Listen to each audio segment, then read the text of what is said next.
The two of them, Kim. We got a great You team. get what you want, right?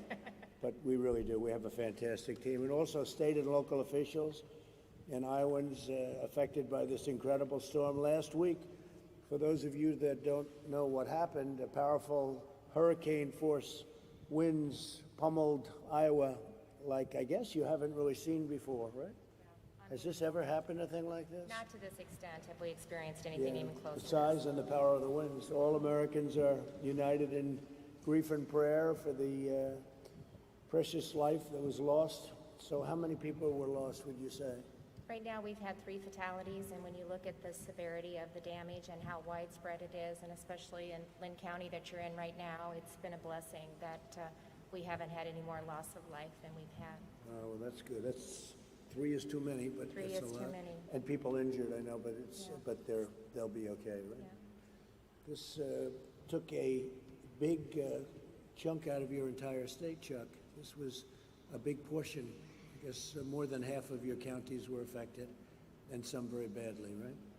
About 113 million acres of crop. Amazing. No, it's amazing. So my administration's already working with Iowa officials, some of whom are with us now, to provide aid and to assess the damage. Winds from 80 to 110 miles per hour have carved a path of destruction through over half of Iowa's really great counties, many of which I got to know over the years. Up to 43% of the state's corn and soybean crops have been damaged or totally destroyed. 332 cell towers were damaged, think of that, impacting 1 million residents. Nearly 500,000 of the Iowa electric customers lost power, but I understand the power is back to about 90%. That's the goal by the end of the night, so we're making progress and getting closer. And the power company's done a good job Yep. under the circumstances. We had 595,000 households without power. 97% of Lynn County had no power from the storm, so unbelievable. So they really did a good job getting Yep, it back, right? yep. So fast. With the That's compact fantastic. aid, mutual aid, really implementing that, we've seen a lot of collaboration take It's place. fantastic. Thank them for us. And schools here in Cedar Rapids were hit very hard, and many of the schools that planned to open are now going to be delayed, not for the pandemic reason, but for an unrelated reason that nobody thought would happen. So yesterday I approved a disaster declaration for Iowa, you know that? And it was done in record time, and we're offering the full support of the federal government, so you'll take care of that. And the USDA also announced assistance for impacted farmers, just as we delivered $117 million to the Cedar Rapids Flood Mitigation Project in 2018, and that was another big one. Yeah. Cedar Rapids has had a rough couple of years when you think about it, right?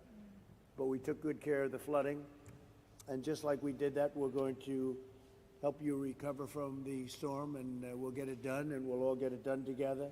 Iowans have always been resilient and strong and tough and great people. From the depths of this grave hardship, we will rebuild even stronger than before. We're going to be in fantastic shape in a very short period of time. You have a outstanding group of people representing you, and maybe if I could, Kim, you could start off and say a few words as to what's going on and how we can further help. Yeah.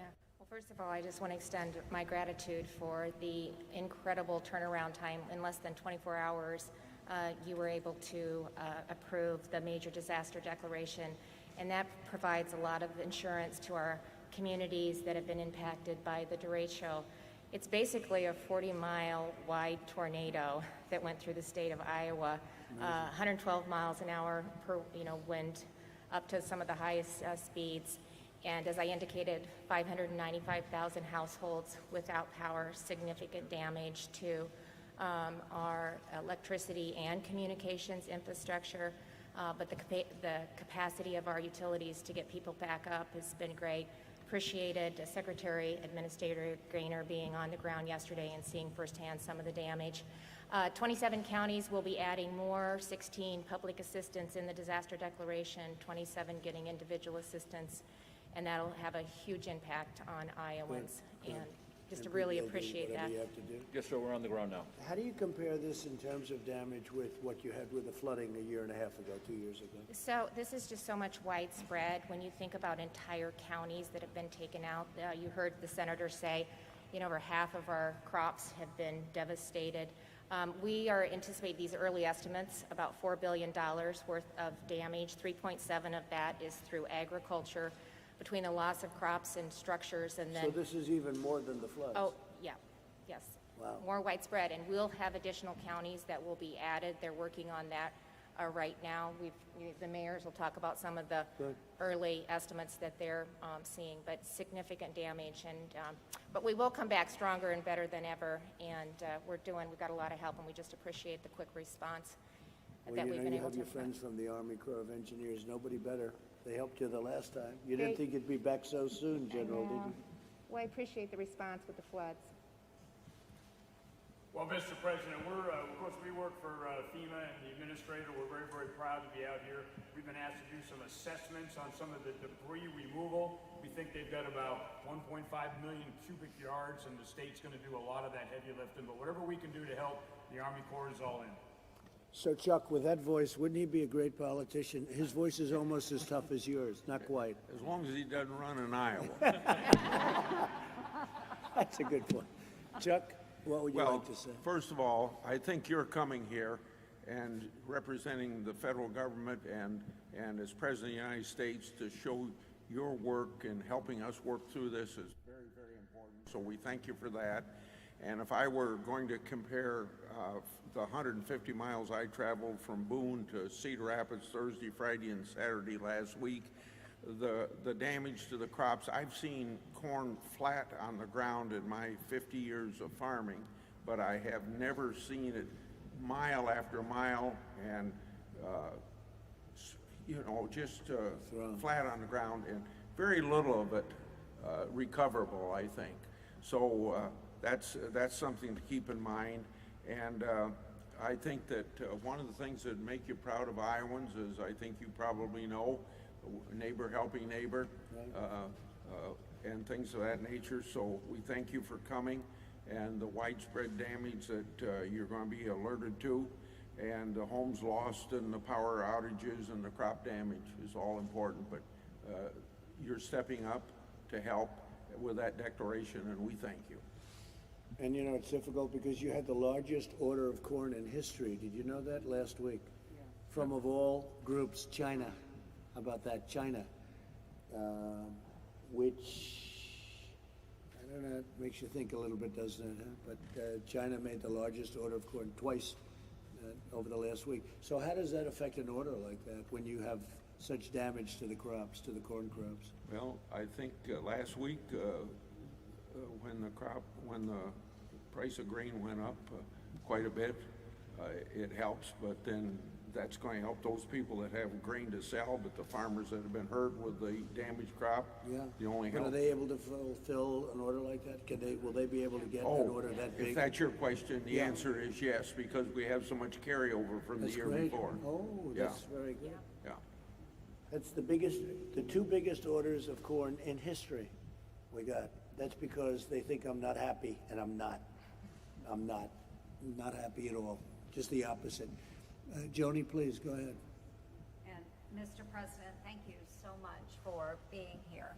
Really appreciate your time and your assistance to the folks here in Iowa. And the discussion that we had yesterday morning, I thank you for that. And I can tell that you really do care about the citizens on the ground here. One thing that would be helpful, of course, with the impact to the ag economy, the loss of so many crops, is our farmers would love to know that with these gap year waivers that the oil refineries are submitting to the EPA, that we just dispense of those. We not allow them to move forward. Some of these waivers would apply to years 9 years ago, 8 years ago. Our farmers just really need some help this year, obviously, with the crop damage, and that would be a great step forward, is working So with I the approved the EPA on ethanol, those. and we did the whole thing with the 12-month and all of the others. Let me ask you, how is ethanol doing with with the markets, it's got to be a little bit tough, right? It's very tough right now, and through COVID, we saw a decrease in driving, and so the sales of ethanol have not been up where they should be, and we've seen that all across the industry, the impact, and now after the crop damage, it just sets our farmers even But they'll be further ready back. when the market comes back. They'll be ready like never before. Yes, they will, and what we need, just help from the EPA to follow the intent of the law with the renewable All right, fuels. we'll speak to them. standard. I'll Thank speak you, to them Mr. myself. President. I'll Thank do it you. myself. Chad, please. Absolutely. Well, Mr. President, let me again commend you, as the senator did, for coming here to Cedar Rapids. I think that sends a strong signal to all Iowans, and certainly thank you for providing the disaster relief funds that you have done so quickly. Don't forget, this has been a very loving area for me. Cedar Rapids has been fantastic, and we've developed a lot of great relationships in Cedar Rapids, so I never had a doubt, really. So, I had the opportunity last week again to talk with Governor Reynolds about the devastation, and of course FEMA has been here really since day one, and Administrator Gaynor has been here over the last 24 hours, working with the governor and all of her staff on these priorities as well. And FEMA stood up really since day one, their regional coordination center here, to make sure that that tie between FEMA and the state was absolutely critical and spot on. So it's there. You're certainly granting that major disaster declaration is a huge step forward to providing that public assistance and the mitigation assistance. So really want to thank you for all the work that you've done over the past several days to make sure that we get the resources to Iowans. we wanted to get it done fast, and we did record fast. Pete, go ahead, please. Yes, sir. Thank you. Again, thank you for approving the deck in record time. Really means a lot to the governor and her staff. We had a great tour yesterday. Went out, we saw firsthand the devastation. So aside from the level of Were you devastation, surprised? I was. I had He's not seen s- it all. This guy has seen devastation like nobody, but this is bad. Yes, sir. And so aside from the devastation, the thing that impressed me most was the spirit of Iowans helping Iowans out there. So volunteers helping volunteers with food. We just came from Operation Barbecue, that's in the back lot of the airport, serving tens of thousands of meals. The National Guard on streets, clearing streets. Electrical restoration crews as far away as Nova Scotia here to help restore power. Really unbelievable. We have a ways to go, but the amount that they've gone so far, quite impressive. So we'll be here until we're done, right beside the governor and her team. What is the timing, do you think? Well, it'll take some time to clear debris. I think debris is going to be some of the hardest things to do. There's lots of it out there. So that does take time, but we have a plan to do it, and again, we'll be here until the job is done. Can you find usage in some of the corn? Is it aged enough, or is it just really not going to be able to be used? Mr. President, I'm Secretary of Agriculture here in Iowa, and you know it'll depend. A lot of it, as the senator said, is it won't come back up. You won't be able to harvest it for any use. Some of it will, but there are millions of acres of corn that just won't flat out be able to be harvested. So, but to your And point, you've never seen anything like that? no, not to the widespread. You know, Governor mentioned it. I mean, we're talking hundreds of miles by 40, 50, 60 miles wide. It's not that it's not that we're not used to dealing with difficult weather in agriculture. It's just something of this scale is really tough. What about other states, by the way? How was it? They weren't affected Well, nearly really, like this, but It started in South Dakota, went to western Ohio, but really if you get into western Illinois, there was some crop damage, but nothing like what you're seeing or what you'd see from central Iowa really into eastern Iowa. Took the bullseye. incredible. Okay, thank you very much. Good job. Would anybody like to say anything, please? Go ahead. Please. I'm Brad Hart, Mayor of Cedar Rapids. Good. Welcome back to Cedar Thank Rapids. you. Thank you for your leadership, and thank you for the disaster proclamation. That is really important for us, and it's starting to, not only the federal aid, but the rest of the country is starting to take note. And so we're getting volunteers and help from around the country, and that's really important. Almost every one of our almost 60,000 homes and businesses had some kind of damage. That's how widespread it was. Most of the city didn't have power for a week. I still don't have power at my home, and there's about maybe another 20 or 30 or 40,000 people that are still waiting for power to come back up. in You Cedar Rapids. expected when? When do you expect Today, everything? hopefully today. Oh, good, all right. Well, then yeah. they've done a very good job. No, That's they pretty have. good. They've brought in thousands of linemen to work on this.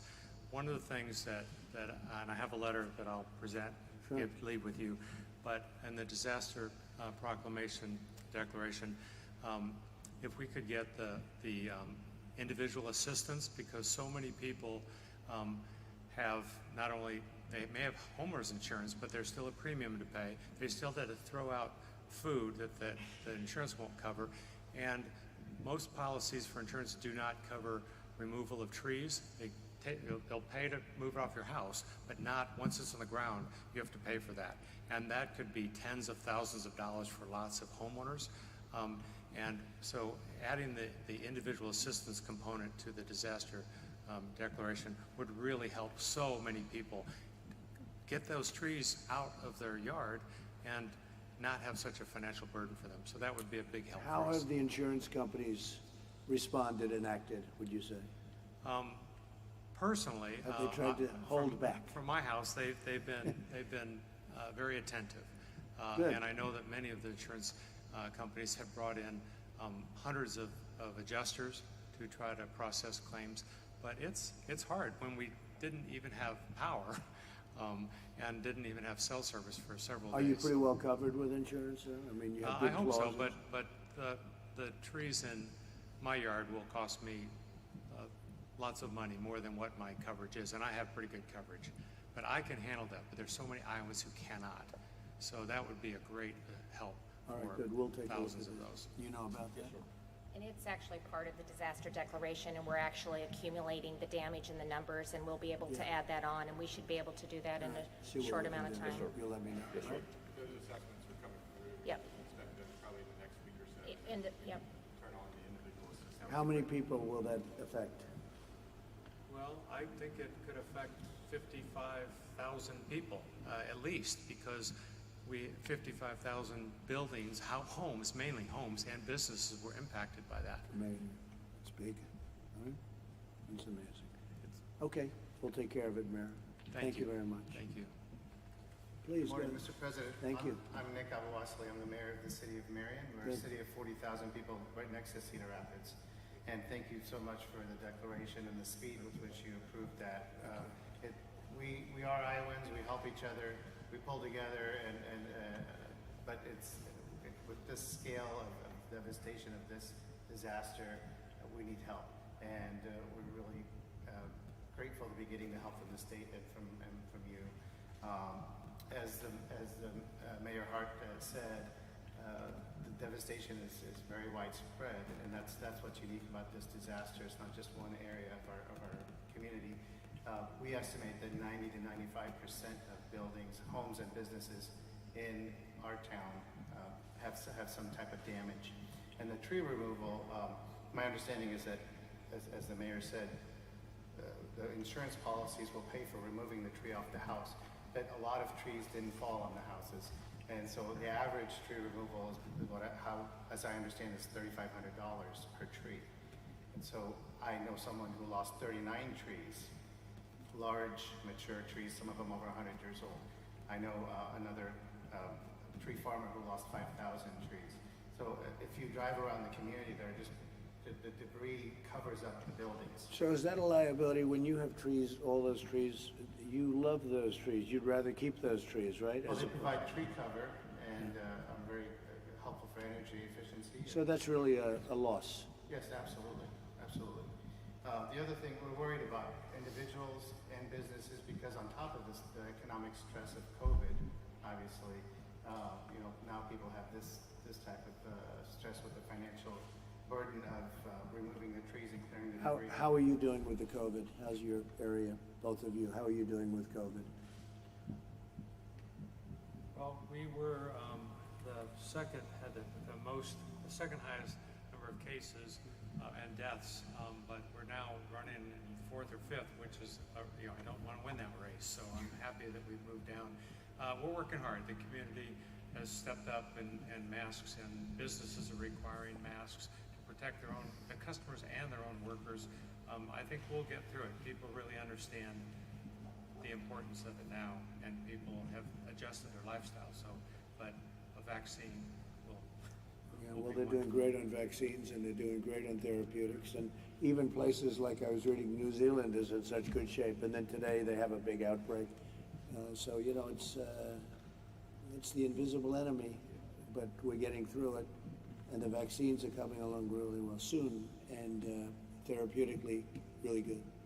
We are concerned, Mr. President, though, that we might lose a lot of small businesses because just as they're starting to recover from COVID and open up for business again and regain their business. You get hit. Now they got hit. And so if there's a way to help them, maybe Okay, extend the PPP. well, we're gonna look very serious, let the individual help, okay? Let's do that, okay? It's a double whammy. Let's help. Please. Ashton is the state representative, and the district that I represent is in Marion and Cedar Rapids, so I've been working with these gentlemen since the disaster hit last week. I just want to touch on, a lot has already been said here about what this state needs, and thank you for your leadership in getting that presidential disaster declaration. I'm a mom myself. I have a 7- and 9-year-old, and you touched on schools and how challenging that's going to be going forward. I was just talking with my superintendent this morning.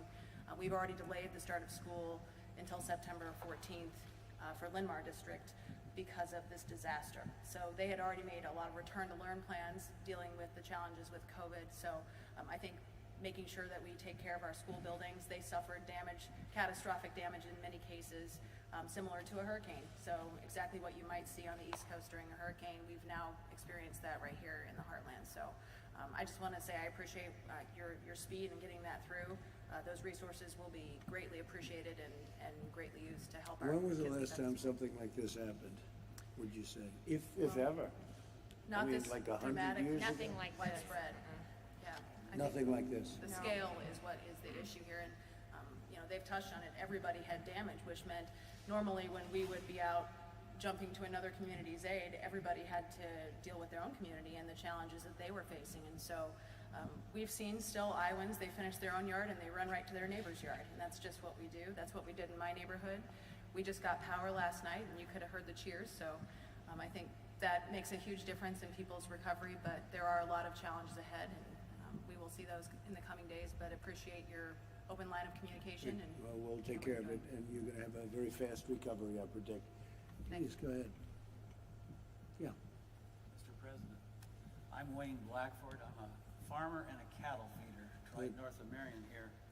And I want to thank you for coming to Cedar Rapids. But I think the big thing, we have insurance on our buildings and our farm, and we also have crop insurance, which we want to thank you for, and keeping that in place over the next several years. We really need the Right. crop insurance. It's going to be a big help. But we're fine with our buildings. We're well insured, but we need profitability in agricultural to keep going. We need to be able to rebuild and rebuild right, not just cobble things together. But you feel good about it, I feel good about it.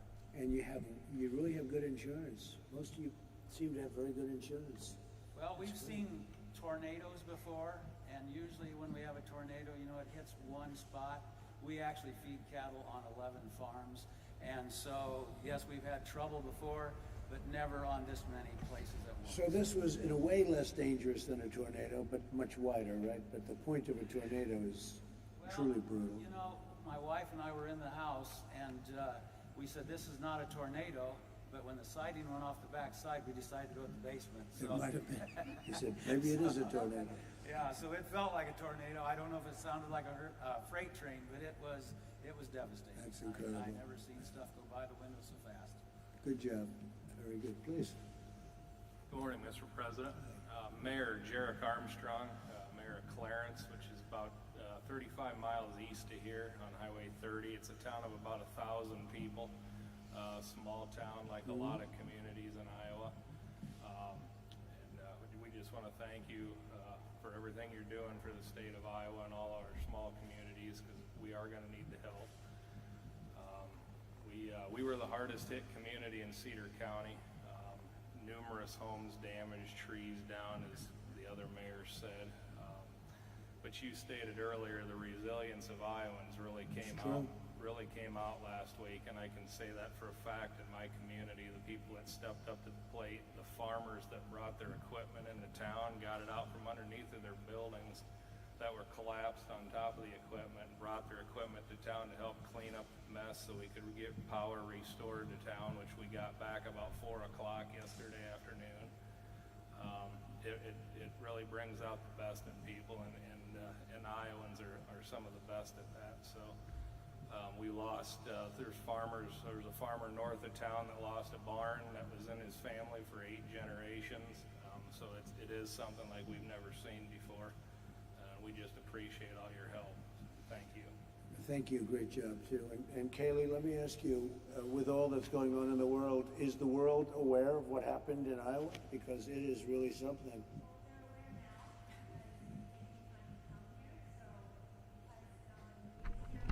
They're well aware of the pain and suffering of Iowans and because of your great support. Well, we're going to take care of it. Would you like to say something? Thank you very much. I'm the executive director at Mission of Hope here in Cedar Rapids. I've been there almost 4 years. Right. We work to help people who are homeless, really homeless, living in poverty. And this week, I became one of those people. Our family lost our house due to the damage from the storm. And I know we'll be able to come back. We've got good insurance, like everybody sitting here. Really, really grateful for that. Just to echo what these guys said, we have a 2.5 acre wooded lot, fully mature oak trees over 100 years old, and we lost over 100 of them. It's going to be well in excess of $250,000 just to remove trees. No kidding. Wow. So That's incredible. That's a big part of it. That's a very big part of it. It's something that our family, was not quite prepared for. We didn't even own a chainsaw. So, I want to shift gears for a second and talk about the people that I'm blessed and lucky to serve at Mission of Hope. They're hungry today, and it's day 9 with no power in that neighborhood, and they're not just hungry for food. They're hungry for compassion from our leaders, just to know that our leaders care and are working on their behalf. They're isolated people, so they don't necessarily have good access to, right now without power, they don't have internet access, they don't have coverage of the local news of what's going on. People are trying to help them, but they're hungry to know that. They're hungry for a human touch. This COVID pandemic has isolated these people, and I just went through our lines this week of people who were waiting for lunch, giving out hugs, even in spite of the pandemic. Just people are hanging on to a hug and clinging to personal words of encouragement. Their physical needs are not being met. They lost their food. Many of them have lost their shelter. They don't know where their clothes are. And as I mentioned, they don't have power. Though we do appreciate all the hard work we can see being done in our community, as of yesterday and this morning, we still do not have power. And finally, they need help financially.